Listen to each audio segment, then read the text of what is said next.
मतलब का रिश्ता। दिल छूने वाली कहानी। एक गांव में एक बड़ा साहूकार रहता था। साहूकार बहुत पैसे वाला था। आसपास के कई गांव में उसका बड़ा नाम था। लेकिन इस साहूकार को अपने पैसों का, अपने रुतबे का और अपने नाम का बड़ा ही घमंड था। वह अपने नाम को बनाए रखने के लिए बहुत ज्यादा सोचता था और बिना किसी के भावनाओं की कद्र किए वो सब करता था जो उसे लगता था कि करना चाहिए। साहूकार को कई सालों बाद एक संतान की प्राप्ति हुई थी। साहूकार ने अपनी इस खुशी को मनाने के लिए अपने घर पर एक बहुत बड़ा कार्यक्रम रखा, जिसमें उसने आसपास के गांव के सभी श्रीमंत लोगों को और सिर्फ ऐसे रिश्तेदारों को जो पैसे वाले थे, उन्हें बुलाया था। पास के ही गांव में साहूकार की खुद की सगी बहन भी रहती थी। क्योंकि इन दिनों उसकी आर्थिक परिस्थिति कुछ अच्छी नहीं थी, इसलिए उसने अपनी बहन को तक इस कार्यक्रम के लिए नहीं बुलाया। साहूकार ने जिस कार्यक्रम का आयोजन किया था वह इतना भव्य था और इसके अलावा उसमें इतने प्रसिद्ध और श्रीमंत लोग आने वाले थे कि इस कार्यक्रम की चर्चाएं हर गांव में होने लगी। यह खबर उस साहूकार की बहन तक भी पहुंच गई। बहन को यह जानकर बहुत ज्यादा खुशी हुई कि इतने सालों बाद उसके भाई को आखिरकार संतान सुख प्राप्त हो ही गया। बहन ने सोचा कि भाई गलती से उसे इस बारे में बताना भूल गया होगा और अपनों को भला कोई न्योता देता है। भोली बहन ने अपने भाई के यहाँ उस कार्यक्रम में जाने की तैयारियां शुरू कर दी। जिस दिन वह कार्यक्रम था उस दिन उसकी बहन सुबह सुबह ही अपने भाई के घर जाने के लिए निकल पड़ी। रास्ते में अपने पुराने मैले कपड़े देख उसे ख्याल आया कि अगर किसी और के घर जाना होता तो मैं ऐसे कपड़ों में जाने की सोचती भी नहीं, लेकिन मैं तो मेरे अपने घर, मेरे मायके जा रही हूँ, वहाँ मुझे ये सब सोचने की कोई जरूरत नहीं है। जैसे ही वह अपने मायके पहुंची, वहाँ का भव्य आयोजन देखकर वह बहुत खुश हो गई और उसे अपने भाई पर बहुत गर्व हुआ। वहाँ पर वह जल्दी से जल्दी अपने भाई को मिलकर उसकी खुशी में शामिल होना चाहती थी। वह तुरंत सीढ़ियां चढ़कर घर के अंदर प्रवेश कर गई। उसने देखा कि उसका भाई मेहमान के तौर पर आए सभी धनवान और नामी लोगों का स्वागत करने में व्यस्त है। बहन जैसे ही अपने भाई की तरफ उससे मिलने के लिए बढ़ी, उसके भाई की नजरें उस पर पड़ गई और अपनी बहन को ऐसे मैले पुराने कपड़ों में देखकर भाई ने उससे मिलना तो दूर बल्कि तुरंत बहाना बनाकर वहां से निकल गया। बहन ने सोचा इतने लोगों में बेचारा अकेला भाई क्या क्या करे, जरूर उसे कुछ काम याद आया होगा, इसलिए वहां से चला गया होगा। बहन बाद में अपनी भाभी से मिलने गई। भाभी ने उसका स्वागत किया और उसे खाना खाने के लिए आग्रह किया। बहन ने सोचा ठीक है, पहले खाना खा लेती हूँ, फिर बाद में आराम से भाई से मिल लूंगी। बहन खाना खाने के लिए पंगत में बैठी। साहूकार ने देखा कि अपने सभी धनवान मेहमानों के बीच उसकी गरीब बहन बैठी हुई। सभी कीमती पोशाक पहने लोगों के बीच उसकी बहन जो पुराने मैले कपड़े पहनकर बैठी थी। यह साहूकार से देखा नहीं गया। उसने अपनी बहन को अपने पास बुलवाया, भला बुरा सुनाया और वहां से जाने के लिए बोला। बहन ने अपने सपने में भी नहीं सोचा था कि उसके साथ कभी ऐसा व्यवहार भी हो सकता है, और वह भी उसके खुद के मायके में। अपना अपमान होने के बाद बहन तुरंत अपने घर ससुराल जाने के लिए चल पड़ी।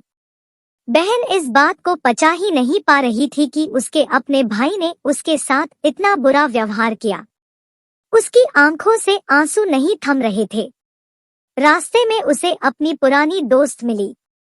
उस दोस्त ने उसे रोने का कारण पूछा। हालांकि बहन उसे कुछ भी नहीं बताना चाहती थी, लेकिन दोस्त के बार बार पूछने पर उसने उसके साथ हुई सारी घटना उसे बता दी। उसकी दोस्त एक समझदार महिला थी और काफी प्रैक्टिकल सोचने वाली थी। उसने कहा अगर तुम मेरी बात मानो तो एक दिन तुम्हारा भाई खुद तुम्हें अपने यहाँ बुलाएगा और तुमसे माफी मांगेगा। बहन ने उसे कहा कि मैं तुम्हारी हर बात मानूंगी, बताओ मुझे क्या करना होगा। दोस्त ने कहा कि तुम इस अपमान को, इस दुख को एक दिशा दे दो और कोई गृह उद्योग शुरू कर दो, उसमें इतनी मेहनत करो कि उस काम में तुमसे अच्छा कोई भी ना हो। बहन को अपने दोस्त की बात सही लगी। उसने घर पहुंचकर अपने आंसू पोंछकर उसी दिन से एक गृह उद्योग शुरू किया। उसने दिन रात मेहनत की, अपने साथ कई और गांव की महिलाओं को जोड़ा और देखते ही देखते उसका गृह उद्योग चल पड़ा। कुछ ही सालों में आसपास के 50 गांव में उसका नाम और रुतबा काफी बढ़ गया और अब वह पैसों के मामले में अपने भाई से भी ज्यादा बड़ी बन गई। भाई को भी जब यह पता चला कि उसकी बहन इतनी श्रीमंत हो गई है, तो उसने सोचा कि एक बार उससे मिलकर आया जाए। वह जब अपने बहन को उसके घर मिलने पहुंचा तो बहन ने उसका किसी राजा महाराजा की तरह स्वागत किया, उसके पसंद खाना खिलाया। बहन का ऐसा व्यवहार देखकर भाई को अपनी पिछली गलती का एहसास हुआ, इसलिए उसने अपनी बहन को अपने घर होने वाली पूजा के लिए आमंत्रित किया। कुछ ही दिनों बाद बहन अपने भाई के यहाँ उस पूजा के लिए पहुंच गई। जैसे ही बहन अपने भाई के घर पहुंची, उसका भाई उसके स्वागत के लिए दरवाजे में ही खड़ा था। बहन अपनी महंगी गाड़ी में आई थी। उसने बहुत कीमती साड़ी और उससे भी ज्यादा कीमती गहने दागिने पहन रखे थे। बहन का ऐसा ठाट बाट देखकर सिर्फ भाई नहीं बल्कि उसका पूरा गांव दंग रह गया। भाई दौड़कर आया और बहन की गाड़ी का दरवाजा खोलकर उसे बाहर आने के लिए कहा और बड़े प्यार से उसे पूजा का प्रसाद ग्रहण करने के लिए बुलाया। बहन को इस बार 12 पकवान परोसे गए थे। चांदी की थाली में उसे खाना दिया गया था। वह साथ में एक सोने की चम्मच भी रखी गई थी। उसके बैठने के लिए बेशकीमती पाट रखा गया था। बहन को यह सब देखकर उसके वह पुराने दिन याद आ गए, जब भाई ने उसे बिना खाना खिलाए ही भला बुरा कहकर वापस लौटा दिया था। बहन खाना खाने के लिए तो नहीं बैठी, लेकिन उसने अपने सारे कीमती दाग दागिने और जेवर उतारकर उस थाली के सामने रख दिए और खाने में से कुछ निवाले उन दाग दागिना पर रख दिए। बहन का ऐसा व्यवहार देखकर सभी हैरान थे। किसी को नहीं समझ में आ रहा था कि बहन ऐसा क्यों कर रही है। आखिर वह क्यों उन जेवरों को खाना खिला रही है। जब सभी ने उससे पूछा कि वह क्यों ऐसा कर रही है, तब बहन ने सबके सामने बताया कि आज जो उसका इतना मान सम्मान हो रहा है, वह दरअसल उसका नहीं, उसके इन्हीं कीमती दाग दागिनों और कपड़ों का हो रहा है।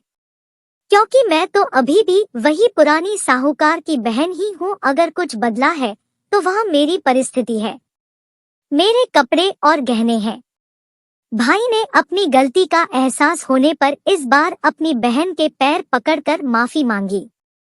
बहन जो पहले भी अपने भाई से निस्वार्थ प्रेम करती थी, उसने अपने भाई को माफ कर दिया और उसे गले से लगा लिया। दोस्तों, पैसा सिर्फ हमारे जीवन को सरल बनाने के लिए है, जबकि रिश्ते जीवन में मिले किसी वरदान की तरह है, अगर उन्हें सच्चे मन से और निस्वार्थ भाव से निभाए जाए। पैसे खर्च हो जाए तो आप बाद में भी कमा सकते हैं, मगर रिश्ते खर्च हो जाए तो दुनिया का सारा धन भी आपको उन्हें वापस नहीं दिला सकता।